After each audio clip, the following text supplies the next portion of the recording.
Hello class, now let's proceed to our two topics under lesson 3 which are debits and credits and normal balances. Now let's proceed here with our first topic which is the debits and credits, the double entry system. So in accounting, it is based on a double entry system which means that the dual effects of a business transaction is recorded. So I just would like to make an accentuation of here the words dual effects. So the dual effects, this is referring to two effects that are made in each transaction. So the first effect is referring to its effect in the debit and its effect into the credit. Kaya siya tinatawag na dual effects kasi nga meron siya dapat effect kay debit and the other one has an effect to the credit.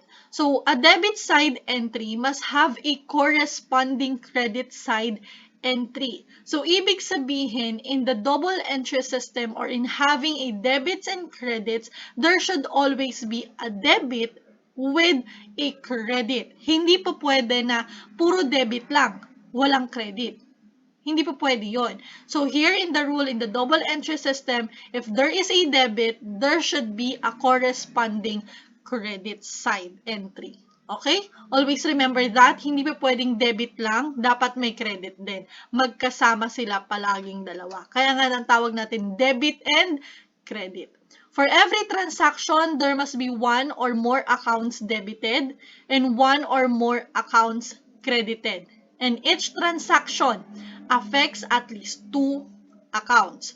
So what this simply means is sa pagde-debit natin at sa pagke-credit, pwedeng merong isa o higit pa na accounts ang ating ide-debit or one or more accounts din ang ating i-credit. So we could have at least two accounts. Hindi po pwede na isa lang. Dapat minimum of two. Bakit minimum of two accounts involved in each transaction? Dahil nga doon sa una nating sinabi, it has a dual effect na dapat kapag may debit, may credit din. Okay? So, ulitin ko, it has a minimum or it should have at least two accounts. For two accounts na yon, isa kay debit, isa kay credit. Maaaring isa o higit pa yung naka-debit, isa o higit pa yung naka-credit, pero hindi pa pwede na iisa lang ang account na involved sa isang transaction. Dapat dalawa o higit pa.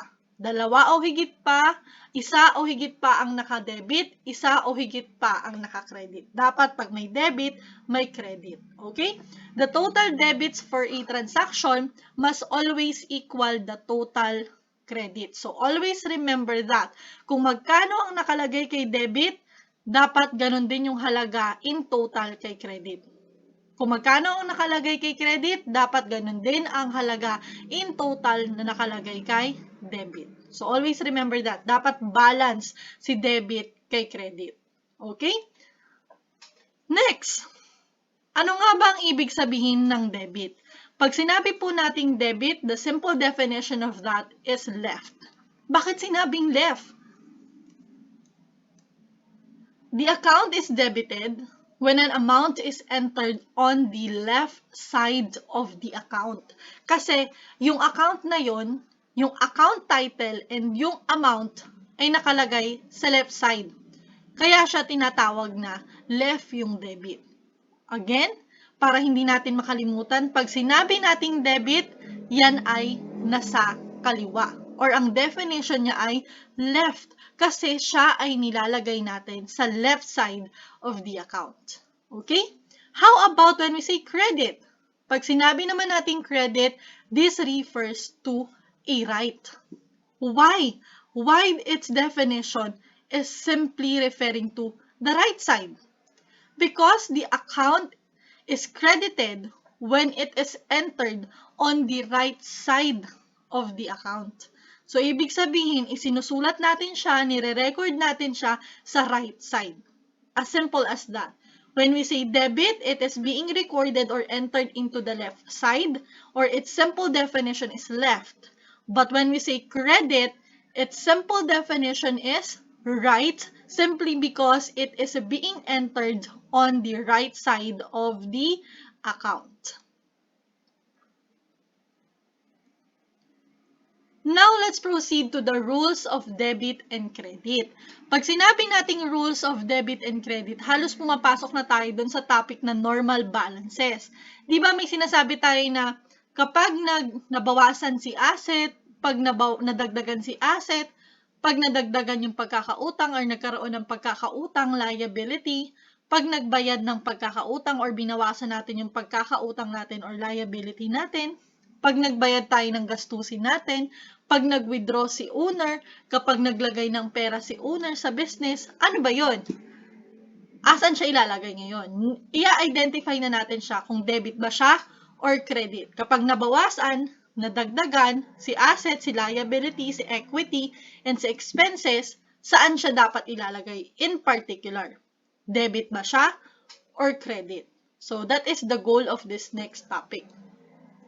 So here, kapag nag-increase si asset, you should know already by now the different account titles under the asset account. Say for example, yung cash, cash equivalents. This was discussed in our previous video material. Okay? So, pag nabawasan si asset, ano ba siya? Debit or credit? So, it is said here that when there is an increase in asset, it should be debited. And if there is a decrease in asset, it should be credited. So again, the definition of debit is left. And the definition of credit is right. So debit left kasi naka-enter siya or naka-record siya sa left side.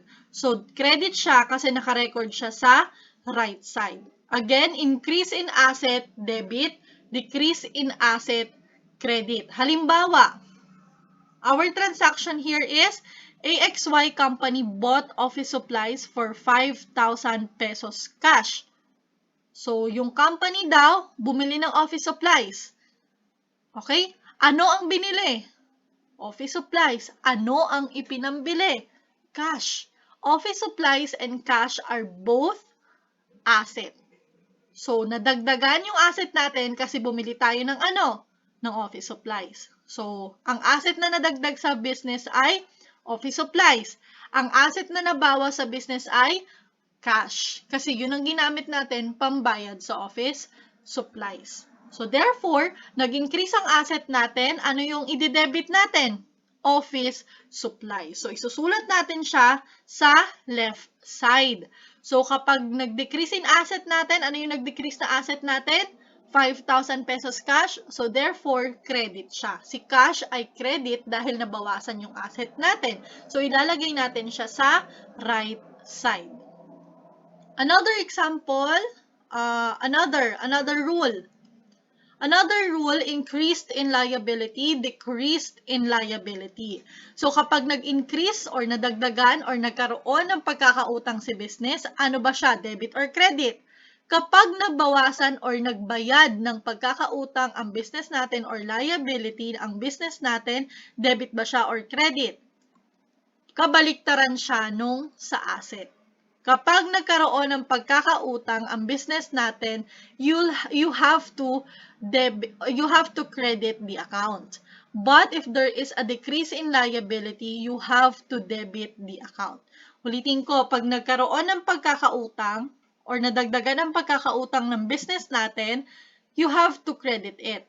I-credit natin siya. Again, the definition of credit is right side. Kasi nilalagay natin siya sa kanang bahagi. Okay? Decrease in liability, pag nagbayad or nabawasan ng pagkakautang natin, siya ay dinedebit natin or nilalagay sa left side. Pag nabawasan, halimbawa, first example, AXY company purchased computer equipment for 30,000 pesos on account. Yung business daw bumili ng computer equipment na nagkakahalaga ng 30,000 pesos on account. Hindi sinabi na cash. On account, pag nabasa nyo on account or on credit, it means that ito ay pagkakautang. Okay? Nabili si computer equipment pero hindi naglabas ng pera dahil inutang ito ng business. So, therefore, may pagkakautang tayo na dagdagan ng pagkakautang. So, ibig sabihin, yan ay increase in liability. So, ibig sabihin, accounts payable. So, si accounts payable or yung liability na yon, siya ay ating ilalagay sa credit or sa kanan. Ano yung isa pang involved? Diba sabi kasi natin to, minimum of at least two account, isang debit, isang credit. So, may credit na tayo. Anong ide-debit natin? Ang ide-debit natin is computer equipment. Si computer equipment ay isang asset. Balik tayo sa rule natin nito. Di ba kapag ang asset daw ay nadagdagan, siya ay debit. So, ibig sabihin, ang debit natin ay computer equipment, ang credit naman natin is accounts payable, which is a liability. So, debit, asset, in the form of computer equipment, credit, accounts payable, which is a liability. Another example, decrease in liability. So, AXY company paid the computer equipment bought on account 30,000 pesos. So, ibig sabihin na to, nagbayad na daw si AXY company ng kanyang pagkakautang nung bumili siya ng computer equipment. So, nagbayad. So, pag nagbayad ka, ibig sabihin, nagbawas ka ng pagkakautang. So, decrease in liability means you have to debit the account. So, i-debit nyo ngayon si liability in the form of accounts payable. So, si accounts payable ay i-debit na natin ngayon. Another, syempre, hindi pa pwedeng debit lang. Dapat may credit. Anong ginamit natin pambayad? Of course, cash. Ang ginamit natin pambayad ay cash, 30,000. So, mababawasan yung cash natin, cash ng business natin. So, ibig sabihin, yung cash na yun, nabawasan, cash is an asset. Balik tayo sa rule number 1, na kung saan, kapag nabawasan si asset, siya ay ating ikikredit. So, dalawa na. Isang debit, isang credit. So, debit, liability in the form of accounts payable dahil nagbayad tayo ng utang, nabawasan ang pagkakautang natin. And credit, asset in the form of cash dahil nabawasan din yung asset natin nung nagbayad tayo ng ating pagkakautang. So, debit, accounts payable, liability, and credit, asset, cash. Okay? Next rule, increase in owner's equity, decrease in owner's equity. So, pag nag-increase ang owner's equity natin, credit.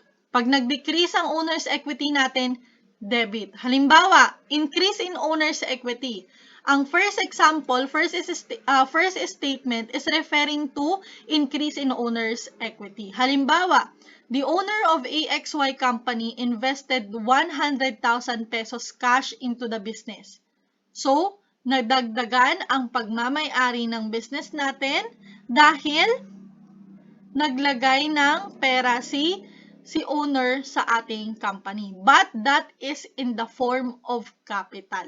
Kasi yung pagmamay-ari ni owner, inilagay niya sa business. So, ibig sabihin, that is referring to the capital. If you can still remember what I have discussed in a video material I posted before. So, pag sinabi natin na si owner naglagay ng kanyang pagmamay-ari sa business, ibig sabihin nun, that is referring to a capital. So, ibig sabihin, pag nadagdagan yung capital, increase in owner's equity, you have to credit it. Naka-credit siya. Always remember that. And para hindi na kayo ma-confuse, kapag ito ay nagre-refer sa capital, always credit yun. Okay? So, kapag nag-increase yung owner's equity in the form of capital, it should be credited. Okay? Okay, next. Another example, decrease in owner's equity. Nabawasan naman yung pagmamay-ari ng ating negosyo. So, the owner withdraw cash into the business amounting to 10,000 pesos. So, ito, nagpapakita ito ng pagkabawas sa pera ng ating negosyo. So, nabawasan siya. This refers to the word itself, withdraw, withdrawals. So, kapag nabawasan daw, nagkaroon tayo ng withdrawals, nabawasan yung pagmamay-ari ng negosyo, decrease in owner's equity, yan ay ating dapat i-debit. So, makikita nyo lagi kapag may nabasa kayong withdrawals, automatically the account withdrawals should always be debited. Naka-debit siya palagi. Okay? So, dahil ang winidraw ay cash, mababawasan naman yung cash ng ating business. So, balik tayo sa rule number 1. Pag nabawasan yung asset, cash is an asset. Pag nabawasan siya, siya ay credit. So, ang debit natin, withdrawals. Ang credit natin ay cash. Okay? Okay po. So, I think that's clear already. Let's proceed to the increase in expense. So, expense, pag sinabi nating expense, debit siya. Okay? Naka-debit siya dito sa klase ng accounting na ginagamit natin. So, para hindi na kayo ma-confuse, we will only use one. So, the increase in expense only means that you have to debit it. Kapag may nabasa kayong statement, kagaya nito, AXY company paid its electricity bill for 2,000 pesos. Pag nabasa nyo yan, di ba, electricity, water, that is referring to utilities expense. So, pag nabasa nyo yung ganyan, pag expense yan, i-debit nyo na siya para hindi na kayo ma-confuse. Okay? So, debit utilities expense 2,000 pesos. Okay? So, ano yung binayad nyo doon? Cash. Balik tayo sa rule number 1 ulit. Nabawasan si cash, cash is an asset, i-credit nyo siya. Ang debit, again, debit, expense, utilities expense. Credit, cash, it is an asset. Diba? Isang debit, isang credit. Okay? So, that's it already for the rules of debit and credit under double entry system.